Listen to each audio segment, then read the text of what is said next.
To other parts of our world, the international community is tightening its vice on Russia over its annexation of Crimea. The United Nations, the United States, and the International Monetary Fund are coming to aid of Ukraine while lobbying fresh sanctions toward Moscow. Our Ji-yeon has more.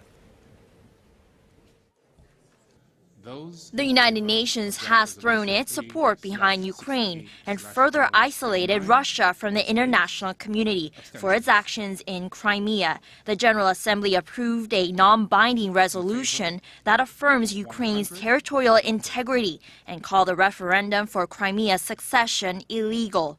100 member countries voted in favor of the resolution, with 11 voting against, 58 abstaining, and 24 absent. The United States is applying pressure to Russia while supporting Ukraine. U.S. Congress is promoting bills that would provide $1 billion in loan guarantees to Ukraine and $150 million in direct assistance. The House of Representatives is expected to approve the legislation Friday in Washington, which the Senate passed the day before with bipartisan support. The legislation is known to include more senior Russian officials and corporations that will be subject to asset freezes and travel bans. The U.S.-based Visa and MasterCard companies halted transactions for Bank Rossiya after it was placed under the sanctions list. In response, Russian President Vladimir Putin stressed the need for Russia to develop its own payment network. Meanwhile, the International Monetary Fund is rushing to help Ukraine.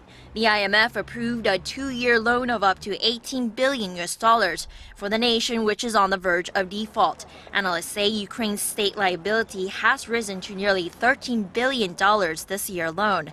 In return, Kiev promised to undertake economic and energy reforms.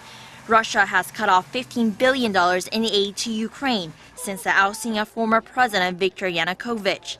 A top Ukrainian defense official, Andriy Paruvi, said in a webcast from Kiev that nearly 100,000 Russian forces are stationed on the eastern borders of Ukraine, near the cities of Kharkiv and Donetsk.